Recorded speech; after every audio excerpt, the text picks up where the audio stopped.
ओम शांति। आज है 25/12/2023 की साकार मुरली। ओम शांति। बाप दादा मीठे बच्चे, हर बात में कल्याणकारी है बाप, इसलिए जो डायरेक्शन मिलते हैं उसमें आनाकानी ना कर श्रीमत पर सदा चलते रहो। प्रश्न है, नवदा भक्ति और नवदा पढ़ाई दोनों में से जो प्राप्तियां होती हैं उसमें क्या अंतर है? नवदा भक्ति से सिर्फ साक्षात्कार होता है, जैसे श्री कृष्ण के भक्त होंगे तो उन्हें श्री कृष्ण का साक्षात्कार होगा, रास आदि करेंगे, लेकिन वो कोई वैकुंठपुरी या कृष्णपुरी में नहीं जा सकते। तुम बच्चे नवदा पढ़ाई पढ़ते हो जिससे तुम्हारी सब मनोकामनाएं पूरी हो जाती हैं। इस पढ़ाई से तुम वैकुंठपुरी में चले जाते हो। गीत आज नहीं तो कल। ओम शांति। ये किसने कहा कि घर चल? किसका बच्चा रूठ कर चला जाता है तो मित्र संबंधी उसके पिछाड़ी जाते हैं, कहते हैं क्यों रूठे, अब घर चलो। तो ये भी बेहद का बाप आकर सब बच्चों को कहते हैं, जो बाप भी है, दादा भी है, जिस्मानी भी है, रूहानी भी, कहते हैं बच्चे अब घर चलो, रात पूरी हो गई, अब दिन होता है। ये हो गई ज्ञान की बातें। ब्रह्मा की रात, ब्रह्मा का दिन, ये किसने समझाया? बाबा ने। बाबा ब्रह्मा कुमार कुमारियों को समझाते हैं, आधा कल्प है रात यानी पतित रावण राज्य। क्योंकि भ्रष्टाचारी राज्य इसलिए कि अभी हम सब किस आसुरी मत पर हैं। अब हम श्रीमद् बाबा की जो मिलेगी उसके अनुसार जब चलेंगे तो हम सतयुगी के लायक बनेंगे। तो श्रीमद् भी इनकॉग्निटो है, जानते हैं ना, बाप आते हैं, उनका रूप अलग है। तो जब ईश्वरीय राज्य होगा तो उसको राम राज्य कहते हैं। सीता के राम को नहीं जपते, माला माला में जो राम राम जपते हैं वो परमात्मा को याद करते हैं, जो कि सर्व के सदगति दाता हैं, उनको ही जपते हैं। राम माने गॉड। जब माला में और जपते हैं तो भगवान के सिवा कोई और बुद्धि में नहीं आएगा। तो बाबा समझाते हैं रात पूरी हुई, ये है कर्म क्षेत्र, स्टेज। यहाँ आत्माएं शरीर धारण कर कर पाठ बजाती हैं।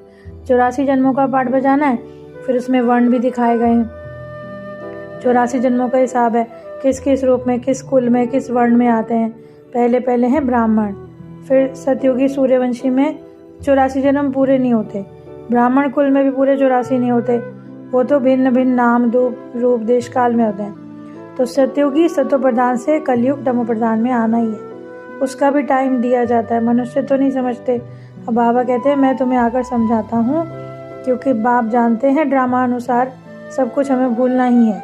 अभी जो ये संगम हो गया, दुनिया तो कहती है कलयुग है, इसको कहते हैं छोटा बच्चा है, जिसमें कि अभी कितना अज्ञान घोर अंधियारा है। फिर भी ड्रामा के एक्टर्स को तो मालूम होता है कि अब नाटक पूरा होने में सिर्फ 10 मिनट बाकी हैं। तो ये तो चैतन्य ड्रामा है, कब पूरा होता है मनुष्य नहीं जानते। तो गुरु गोसाई वेद शास्त्र, बाबा कहते हैं इनसे मैं नहीं मिलता हूँ तुम्हें, ये तो है भक्ति मार्ग की सामग्री। मैं तो अपने समय पर आता हूँ जब रात से दिन बनाना है। अनेक धर्मों का विनाश करके एक धर्म की मुझे स्थापना करनी है। तो जब सृष्टि चक्र पूरा होगा तब मैं स्वर्ग की स्थापना करूं। तो झट बादशाही शुरू हो जाए, फिर आहिस्ते आहिस्ते नई दुनिया बनती चली जाती है। अब तुम बच्चों को आत्माभिमानी बनाना चाहिए। सबसे पहले आत्माभिमानी बनकर परमात्मा को याद करना है। कहते भी हैं हम जीव आत्मा, तो ये आत्मा जो है ये अविनाशी है, जबकि शरीर विनाशी है। इतना भी नहीं कहते, परंतु इस पर चलते भी नहीं। अभी तुम जानते हो कि आत्मा निराकारी दुनिया से आती है, पुनर्जन्म लेते हैं, फिर ड्रामा तो रिपीट होता ही है। क्राइस्ट को भी आना पड़ेगा अपने समय पे। अभी संगम योगी ब्राह्मणों का धर्म है, तो तुम हो ब्राह्मण, तुम हो पूज्य। तो मनुष्यों को तो पूजा करनी है। बाप समझाते कितनी बड़ी पढ़ाई है, कितनी धारणा करनी पड़ती है, विस्तार से धारणा में भी नंबरवार है। तो बाबा समझाते हैं कि बाबा रचता है, हम उन सब उनकी रचना है। तो भक्त भी हैं और हम उनके बच्चे भी। अगर भक्त भगवान होते तो फिर किसको याद करते? तो ड्रामा अनुसार ऐसी हालत हो गई है भारत की, बिल्कुल लास्ट में जब बाप खत्म होने वाला तब बाबा आते। तो बाप कहते हैं नया भारत जब था तब कोई धर्म नहीं था, अभी पुराना भारत है इसलिए इसको नरक कहा गया है। फिर हम आत्मा सो पूजे, फिर हम आत्मा सो पुजारी, और हम ज्ञानी तो आत्मा। आप ही पूज्य, आप ही पुजारी, भगवान को नहीं कहेंगे, लक्ष्मी नारायण को कहेंगे।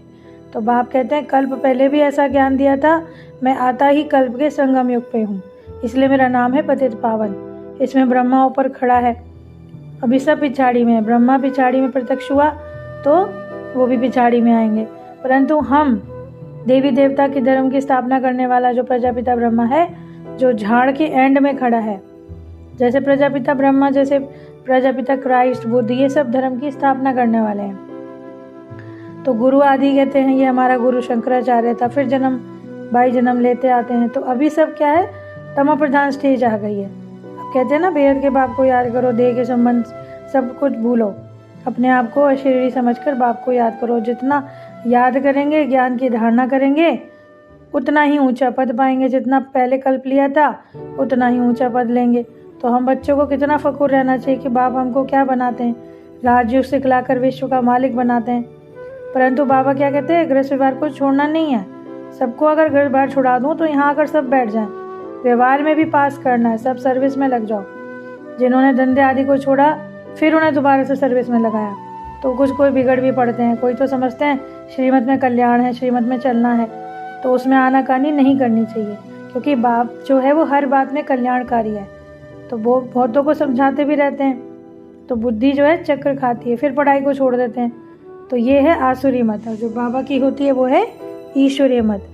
तो गरुड़ पुराण में डराने की रोचक बातें लिख दी हैं।